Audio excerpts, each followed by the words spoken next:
Hey, everybody. This is Troy over at Uncomfortable Truths. Thanks for checking me out. So, today we've got a little bit of drama coming from Kyle Kulinski over at Secular Talk. Kyle just came out against Ben Shapiro, and he's upset that Ben Shapiro just endorsed Donald Trump after Iowa. Now, for a little bit of background, Ben Shapiro has largely been pretty supportive of Ron DeSantis. And after Ron DeSantis obviously came in second in Iowa, he dropped out of the race and endorsed Trump. And then in reaction to that, Ben Shapiro went ahead and said, yeah, look, the primary's over. It's time for us to get behind the person that's going to be the Republican nominee and actually make sure that he can beat Biden coming up in the general election. A very rational position for a conservative commentator to take. But apparently, Kyle Kulinski thinks that this is some sort of unethical position. Well, that's fine for you to take that position that you don't respect, what he's doing. But I would point out, if Ben Shapiro wanted to endorse Nikki Haley, maybe he would have endorsed Nikki Haley. Currently, Ben Shapiro has been supporting somebody, according to your own logic, that is a minority position with the base. I mean, the base in Iowa voted for Trump over double what they voted for Ron DeSantis, and Ben Shapiro was still supporting that person. So you may have whatever issue you have with Ben Shapiro, but the idea that he's pandering to his base by supporting the person that wasn't going to win the nomination, by supporting the person that was a minority choice with the base, is absolutely ridiculous. So I do want to bring up that I remember someone else who was all in on a candidate in 2016 and then in 2020. In 2020, especially when you had Kyle Kulinski coming out in support of Bernie Sanders, it was the DNC cheated us in 2016. They did this, that, and the other to make sure that Bernie couldn't win. They rigged the primary. He had every excuse he could come up with as to why the Democratic Party chose somebody other than Bernie Sanders. So then when that actually happened in 2020 and the voters had another chance at Bernie Sanders, they went with Biden. Now, when this happened, you had Kyle Kulinski coming out and telling everybody, well, I'm not endorsing Biden. I couldn't ever endorse Biden. But if you are in a swing state, vote for Biden. You got to do it. It's something that I wouldn't do it. I'm in New York. It's not a swing state, so I'm going to vote for somebody else. But if you're in a swing state, you have to vote for Biden because we're going to need to get rid of Donald Trump.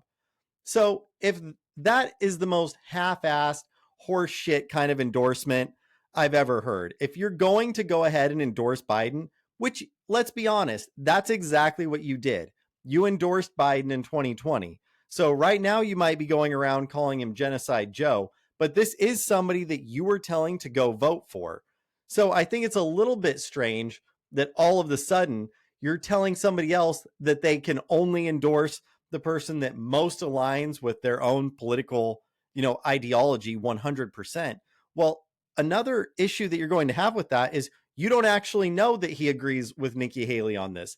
That's just something that you pulled out of your ass. And now you're going around, saying that and making videos about it. So if Ben Shapiro was so concerned about who he was going to be voting for and how that was going to affect his business, he would have just went with Trump right out of the gate because the base overwhelmingly supports Trump, which is now what we're seeing. So Kyle Kulinski also goes on to talk a little bit about how he views New Hampshire and that things are turning around for Trump.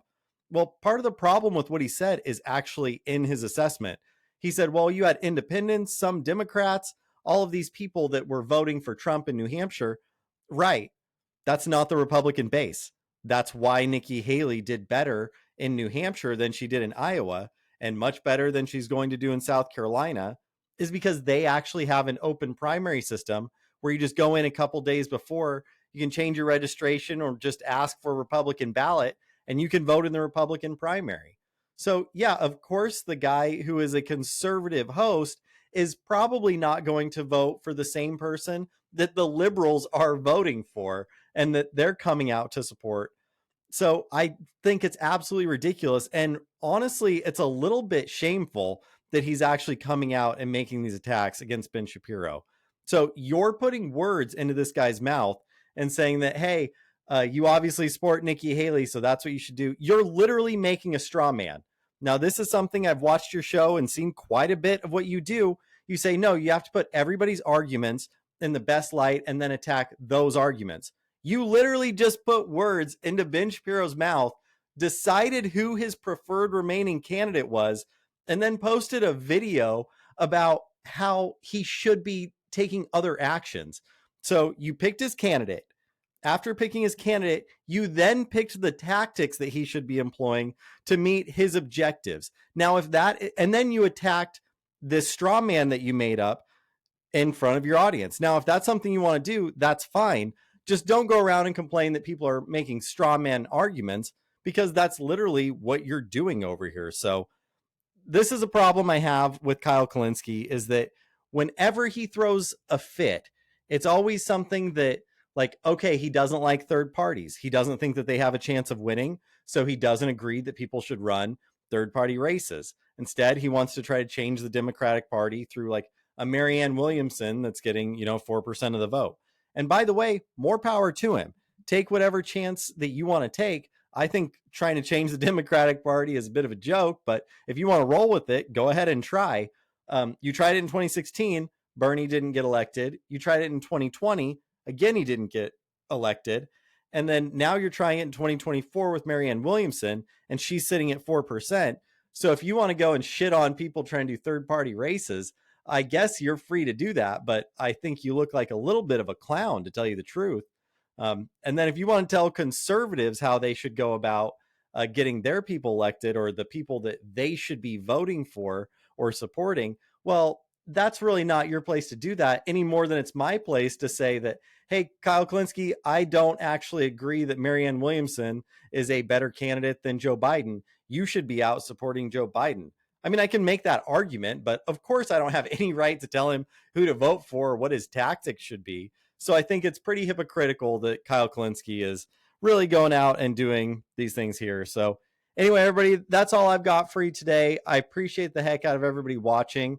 Go ahead and hit like and subscribe, and we'll talk to you soon. Thanks, everybody.